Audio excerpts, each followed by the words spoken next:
everyone, welcome back to my channel once again. You have already seen the title of today's video, so before I give you the tips, I just want to tell you three things. First, ये एक requested video है, मैंने कुछ DMs and messages receive किए थे that exam को अभी ज़्यादा समय नहीं रह गया है, so how should we prepare? Second thing, no amount of hard work is done in a short period of time can bring you good result. वो हम सभी को पता है. तीसरी बात, यहाँ कोई जादू की छड़ी नहीं होती है. अगर आप एक फास्ट लर्नर है या आप एक जीनियस है, maybe it will help you to bring average result, या फिर मिरेकल तो पता नहीं मुझे, वो हो सकता है अगर आप काफी लकी है तो. But you should give means you should do a thorough study. आपको बहुत समय देना है, कंसिस्टेंसी होनी चाहिए, then only you will be able to bring good results. Otherwise तो जो भी है. So चलिए, let's without any further delay, let's get into the video and I'll be giving you the tips, the 5 tips that I have brought for you.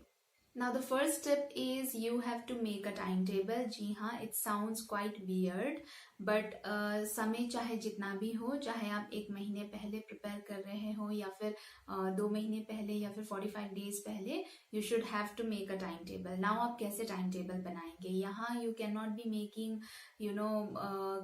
detailed timetable that you usually make, what I mean to say, in the beginning of the year, right? In the beginning of a session. So वो तो अभी होगा नहीं possible.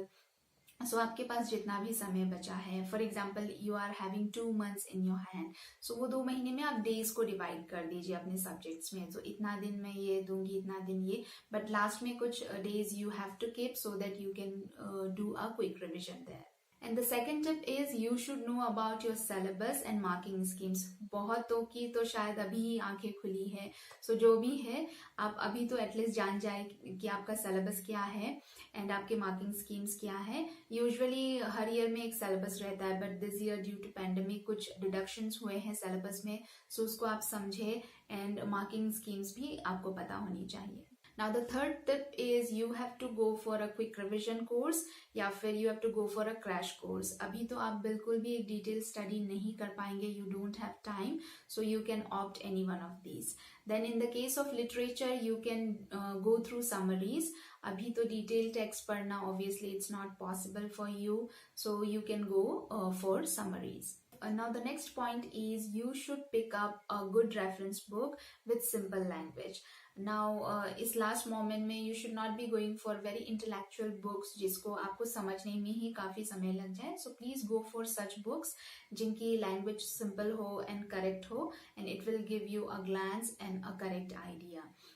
And अभी तो आपने शायद बहुतों ने नोट्स नहीं बनाया है, तो जिन्होंने नोट्स नहीं बनाया उनके लिए भी ये एक अच्छी चॉइस है, because now you can not be wasting your time making notes. But yes, आप जो भी पढ़ें, use page markers, use highlighter, and some of the topics you have to mug it up, so उनको पढ़े भी and साथ में लिखे भी. इस तरीके से आप अपनी सेल्फ स्टडी जो है उसको आपको करनी पड़ेगी. Now the last point is please solve previous year's question papers.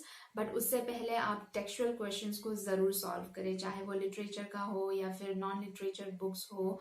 आप जो भी सब्जेक्ट हो आपका, आई मीन टू से, आप पहले टेक्सचुअल क्वेश्चंस को सॉल्व करें, then only you go for previous years question papers. आप जब प्रीवियस ईयर्स के क्वेश्चंस सॉल्व करते हैं, it helps you a lot. It makes you somewhere और the other more than average ready for the final exam. So yeah, these were the tips. I hope आपको ये tips काम आएंगी and आपने जितना waste करना था टाइम तो कर दिया. But please from now onwards don't waste your time, don't waste even a single hour also. अच्छे से प्लान करिए, सब कुछ अच्छे से प्लान करिए, एटलीस्ट आप कुछ तो कर सकेंगे एग्जाम में.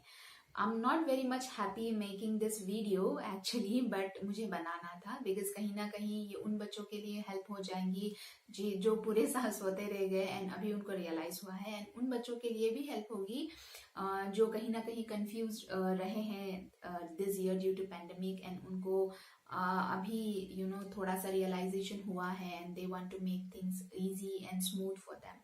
So yeah, so till I bring my next video, stay tuned. Bye bye.